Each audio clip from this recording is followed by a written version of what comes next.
Hi friends, ನಿಮ್ಮೆಲ್ಲರಿಗೂ ಕೂಡ ನಿಮ್ಮದೇ ಆಗಿರ್ತಕ್ಕಂಥ ಯೂಟ್ಯೂಬ್ ಚಾನಲ್ ಸ್ಟಡಿ ವಿತ್ ಪರಶುರಾಮ್ಗೆ ಸ್ವಾಗತ ಅಂತ ಹೇಳ್ತಾ ಇಂದಿನ ವಿಡಿಯೋದಲ್ಲಿ ನಾನು ಕ್ರೈಸ್ಟ್ನ ಟೀಚರ್ಸ್ ರಿಕ್ರೂಟ್ಮೆಂಟ್ ಆಗ್ತಾ ಇದೆ 1087 ಹುದ್ದೆಗಳು. ಓಕೆ, ಕಲ್ಯಾಣ ಕರ್ನಾಟಕದಲ್ಲಿ ಮತ್ತು ಉಳಿದ ಭಾಗಗಳಲ್ಲಿ ಕೂಡ ಶಿಕ್ಷಕರ ನೇಮಕಾತಿಯನ್ನು ಮಾಡ್ತಾ ಇದ್ದಾರೆ. ಸೊ ಟೋಟಲಿ 1087 ನೋಟಿಫಿಕೇಷನನ್ನು ಆಲ್ರೆಡಿ ನಾನು ಹಾಕಿದ್ದೀನಿ.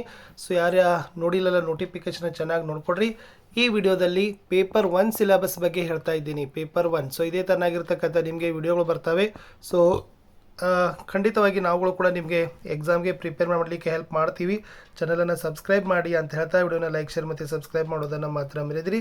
ಸಿಲೆಬಸ್ ವೈಸ್ ಒಳ್ಳೆಯ ಗುಣಮಟ್ಟದ ಪ್ರಶ್ನೆಗಳನ್ನು, ನೋಟ್ಸ್ಗಳನ್ನು, ಮಟೀರಿಯಲ್ಸ್ಗಳನ್ನು ನಮ್ಮ ಯೂಟ್ಯೂಬ್ ಚಾನಲ್ದಲ್ಲಿ ಸಿಗ್ತಾವೆ. ಅವುಗಳನ್ನು ಯೂಟಿಲೈಸ್ ಮಾಡಿಕೊಡ್ರಿ ಅಂತ ಹೇಳ್ತಾ, ಇದು ಫಸ್ಟ್ ನೆನಪಿನಿಟ್ಕೊಳ್ತಕ್ಕಂಥದ್ದು ಇದು OMR ಮಾದರಿಯಲ್ಲಿ ಇರ್ತಕ್ಕಂಥ ಆಫ್ಲೈನ್ದಲ್ಲಿರ್ತಕ್ಕಂಥ ಪರೀಕ್ಷೆ.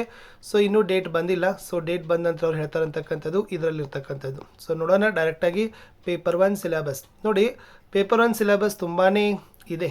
ಯಾಕಂದರೆ ಇಲ್ಲಿ ಒಟ್ಟು 2 ಗಂಟೆಗಳ ಕಾಲ ಸಮಯ, 100 ಅಂಕಗಳು, 100 ಪ್ರಶ್ನೆ, 0.25 ನೆಗೆಟಿವ್ ಕೂಡ ಇದೆ. ಅದು ಕೂಡ ನಿಮಗೆ ಲಕ್ಷಲ್ಲಿ. ಓಕೆನಾ. ಸಿಲೆಬಸ್ ನೋಡಿ, ಪ್ರಚಲಿತ ಘಟನೆಗಳಿಗೆ ಸಂಬಂಧಿಸಿದ ವಿಷಯಗಳ ಸಾಮಾನ್ಯ ಜ್ಞಾನ. ಮಿನಿಮಮ್ 1 ವರ್ಷದಾದರೂ ಕೂಡ ನಿಮಗೆ ಕರೆಂಟ್ ಅಫೇರ್ಸ್ಗಳು ಗೊತ್ತಿರಬೇಕು. Minimum 1 year. ಓಕೆ, ಈಗ 2026 ಇದೆಯಲ್ಲ, ರನ್ ಇದೆಯಲ್ಲ, 25 26 ನಿಮಗೆ ಚೆನ್ನಾಗಿ ಓದಿದರೆ ಕರೆಂಟ್ ಅಫೇರ್ ನೀವು ಏನು ಮಾಡ್ತೀರಪ್ಪ ಅಂದರೆ ಮಾಡ್ತೀರಿ. ಸೊ 100% ನೀವು ಏನು ಮಾಡಿ ಅಂತಂದರೆ ಮ್ಯಾಗ್ಝಿನ್ಗಳನ್ನು ಅಟೆಂಡ್ ಮಾಡಿ. GK ಟುಡೇ ಆಗಿರ್ಬೋದು. ಸೊ ಒಳ್ಳೆಯ ರೀತಿಯಾಗಿರ್ತಕ್ಕಂಥ ಕರೆಂಟ್ ಅಫೇರ್ಸ್ಗೆ ಸಂಬಂಧಪಟ್ಟಂತೆ ಆ್ಯಪ್ಗಳಾಗಿರ್ಬೋದು, ಕ್ವಶ್ನರೀಸ್ಗಳನ್ನು ನೋಡಿದರೆ ಖಂಡಿತವಾಗಿ ನೀವು GK ಇಲ್ಲಿನ ಪ್ರಶ್ನೆಗಳನ್ನು ತಗೊಳ್ತೀರಿ. ಸಾಮಾನ್ಯ ವಿಜ್ಞಾನ ಅಂತ ಕೇಳಿದರೆ, ಸಾಮಾನ್ಯ ವಿಜ್ಞಾನಕ್ಕೆ ನೋಡೋದಾದರೆ 6ರಿಂದ 12ನೇ ತರಗತಿಯ ಪುಸ್ತಕಗಳು, ನಮ್ಮ DSRT ಆಗಿರ್ಬೋದು ಅಥವಾ NCERT ಪುಸ್ತಕಗಳನ್ನು ಓದ್ರಿ. ಸೊ ಖಂಡಿತವಾಗಿ ಇಲ್ಲಿರ್ತಕ್ಕಂಥವುಗಳಿಗೆ ನಾವು ಅದು ವಿಜ್ಞಾನ ಆಗಿರ್ಬೋದು, ಸಮಾಜ ವಿಜ್ಞಾನ, ಆಮೇಲೆ ಇತಿಹಾಸ ಆಗಿರ್ಬೋದು, ಓಕೆ, ಸಂವಿಧಾನ ಆಗಿರ್ಬೋದು, ರಾಜ್ಯ ನೀತಿ ಆಗಿರ್ಬೋದು, ಓಕೆ, ಕರ್ನಾಟಕದ ಇತಿಹಾಸ, ಇವೆಲ್ಲವುಗಳಿಗೆ ನಾವು ನಿಮಗೆ ಪ್ರಿಪೇರ್ ಮಾಡ್ತಕ್ಕಂಥದ್ದು NCERT ಸಿಲೆಬಸ್. ಓಕೆ, NCERT ಆದರೂ ಓದ್ರಿ, DSRT ಕರ್ನಾಟಕ ಸ್ಟೇಟ್ ಸಿಲೆಬಸ್ ಆದರೂ ಓದಿ.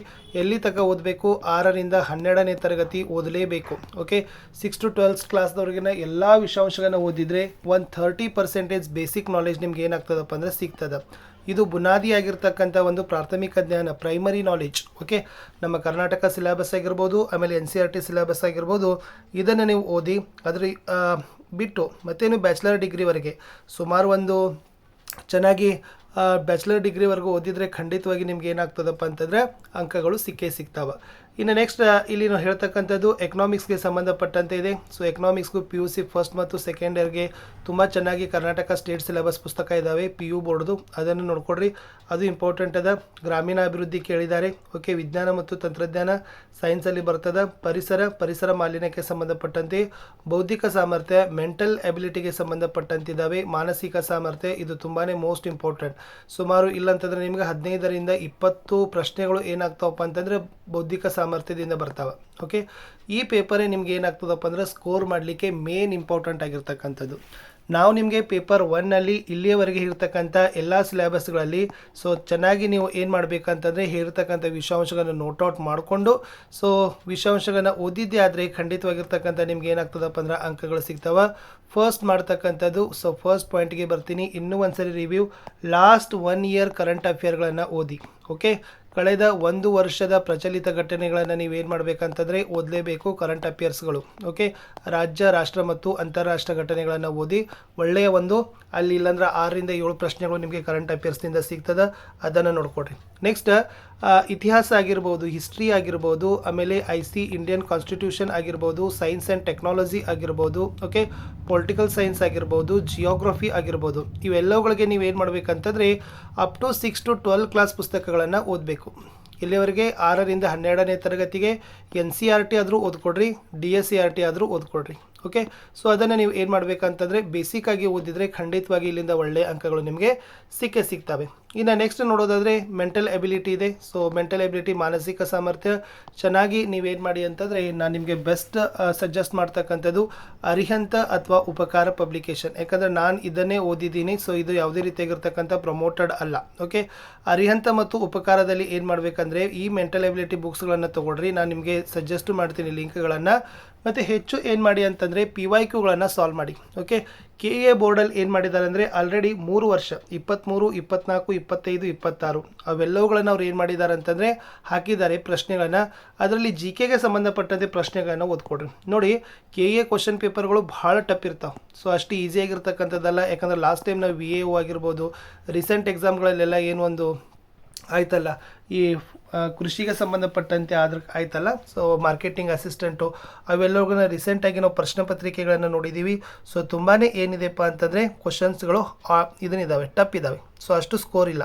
ಸೊ ಆ ಕಾರಣಕ್ಕಾಗಿ ನಾವು ನಿಮ್ಗೆ ಏನು ಹೇಳ್ತದಂದರೆ ಕಡಿಮೆ ಓದಿ, ಬಟ್ ಚೆನ್ನಾಗಿ ನೀವೇನು ಮಾಡಬೇಕಪ್ಪ ಅಂತಂದರೆ ಸ್ಕೋರ್ ಮಾಡೋ ಥರ ಓದಿದರೆ ಖಂಡಿತವಾಗಿ ನಿಮಗೆ ಒಳ್ಳೆಯ ಅಂಕಗಳು ಸಿಗ್ತವೆ. ನಾವು ಅದನ್ನೇ ನಿಮಗೆ ಏನು ಮಾಡೋದು ಅಂತಂದರೆ ಫೋಕಸ್ ಮಾಡ್ತಕ್ಕಂಥದ್ದು. ಸೊ ವಿಶೇಷವಾಗಿ ಇಲ್ಲಿ ಹೇಳ್ತಕ್ಕಂಥದ್ದು ಅಷ್ಟು ಓದೋದಕ್ಕಿಂತ, ಅದೇ ಹೇಳ್ತಲ್ಲ, ಕಸ ಓದೋದಕ್ಕಿಂತ ತುಸನೇ ಓದಬೇಕು. ಓದಿ 6 to 12ವರೆಗೂ ಓದಿ. KAನ PYQಗಳನ್ನು ಸಾಲ್ವ್ ಮಾಡಿ. ಲಾಸ್ಟ್ 4 ಇಯರ್ದಿಂದ ಪೇಪರ್ 1 ಇದ್ದಾವೆ, ಅವುಗಳನ್ನು ಸಾಲ್ವ್ ಮಾಡಿಕೊಂಡು ನೀವೇನು ಮಾಡಬೇಕು, ವಿಶ್ಲೇಷಣೆ. ಈಗ ಯಾರು ಎಲ್ಲಿ ಯಾವಾಗ ಅವೆಲ್ಲ ಪ್ರಶ್ನೆ ಹೋಗಿದ್ದಾವೆ, ಇವಾಗ ಬರೀ ಹೇಳಿಕೆಗಳು ಬಂದಿದ್ದಾವೆ. ಓಕೆ, ಯಾವ ಹೇಳಿಕೆ ಸರಿ ಯಾವ ಹೇಳಿಕೆ ಇಲ್ಲ ಅನ್ನೋದನ್ನು ಆ ಥರನಾಗಿರೋದ್ರಿಂದ ನೀವು ಚೆನ್ನಾಗಿ ಏನು ಮಾಡಬೇಕಪ್ಪ ಅಂತಂದರೆ ವಿಷಯದ ಮೇಲೆ ಹಿಡ್ತಾ ಇರಬೇಕು. ನಾವುಗಳು ಕೂಡ ಪ್ರತಿ ವಿಷಯದಲ್ಲಿ ಕೂಡ ನಿಮಗೆ ಏನು ಮಾಡ್ತೀವಿ, ಮೋಸ್ಟ್ ಇಂಪಾರ್ಟೆಂಟ್ ಆಗಿರ್ತಕ್ಕಂಥ ಒಂದು ಇಂಪಾರ್ಟೆಂಟ್ ಟಾಪಿಕ್ಗಳನ್ನು ಕವರ್ ಮಾಡ್ತಾ ಹೋಗ್ತೀನಿ. ಸೊ ಅದು ನಿಮ್ಮ ಎಕ್ಸಾಮ್ಗೆ ಖಂಡಿತವಾಗಿ ಯೂಸ್ ಆಗ್ತದೆ. ಅಷ್ಟು ಡೀಟೇಲ್ ಹೇಳೋದಿಲ್ಲ, ಬಟ್ ಎಕ್ಸಾಮ್ಗೆ ಯೂಸ್ ಆಗ್ತಕ್ಕಂಥ ಎಲ್ಲವುಗಳನ್ನು ಹೇಳ್ತೀನಿ. ಅವ್ರು ಹೇಳಿದ್ದಾರೆ SSLC ಮಟ್ಟದವರೆಗೆ ಅಂತ ಹೇಳಿದ್ದಾರೆ, ಬಟ್ SSLC ಮಟ್ಟದವರೆಗೆ ಇರೋದಿಲ್ಲ. ಅಪ್ ಟು ನೀವು PUC BAವರೆಗೂ ಏನು ಮಾಡಬೇಕಪ್ಪ ಅಂತಂದರೆ ಓದಬೇಕು. ಸೊ ನೆನಪಿರಲಿ ಸ್ನೇಹಿತರೆ, ಈ ಒಂದು ಸ್ಪರ್ಧಾತ್ಮಕ ಪರೀಕ್ಷೆಯಲ್ಲಿ ಒಂದು ದೊಡ್ಡದಾಗಿರ್ತಕ್ಕಂಥ ಹರ್ಡಲ್ಸ್ ಮಾಡಿದ್ದಾರೆ, ಸಮಸ್ಯೆ ಮಾಡಿದ್ದಾರೆ. ಏನು ಅಂದರೆ ಇದು ನೆಗೆಟಿವ್ ಮಾರ್ಕಿಂಗ್ ಇದೆ, ಅದು ನಿಮಗೆಲ್ಲ ಗೊತ್ತು. ಬಟ್ ಈ ಕಾಂಪಿಟೇಟಿವ್ ಮಾರ್ಕ್ಸಲ್ಲಿ 35% ಎರಡೂ ಪೇಪರೆಲ್ಲ ಕೂಡಿಸಿ 70 ಅಂಕ ತೆಗಿಲೇಬೇಕು. ಇದು 70 ಅಂಕ ತೆಗೆಯೋದು ಈಸಿ ಅನ್ನಿಸ್ತದ, ಬಟ್ ಇಲ್ಲಿ ಮೇನ್ ಹರ್ಡಲ್ಸ್ ಇರೋದು 0.25 ನೆಗೆಟಿವ್ ಮಾರ್ಕಿಂಗ್ ಅದ. ಅದನ್ನು ಕೂಡ ಅವ್ರು ಕೊಟ್ಟಿದ್ದಾರೆ, ಋಣಾತ್ಮಕ ಮೌಲ್ಯಮಾಪನ ಅಂತ ಕೊಟ್ಟಿದ್ದಾರೆ. ಎಸ್, ಇಲ್ಲಿ 35% ಆಗಬೇಕು. 35 ಅಂದರೆ 100ಕ್ಕೆ 35 ಅಂದರೆ 200 ಸೇರಿ ಕೂಡ ಎಷ್ಟಾಗಬೇಕು, 70 ಮಾರ್ಕ್ಸ್ ನೀವು ತೆಗಿಬೇಕು. ಬಟ್ ಆದರೆ ಏನು ಮಾಡಿದಾರಪ್ಪ ಅಂದರೆ ತಪ್ಪು ಉತ್ತರ ಅಥವಾ ಖಾಲಿ ಬಿಟ್ಟಿದ್ರೆ ಅಲ್ಲಿ 5ನೇ ಆಯ್ಕೆಯನ್ನು ಸೇಡ್ ಮಾಡಬೇಕು ಅಂತ ಹೇಳಿದ್ದಾರೆ.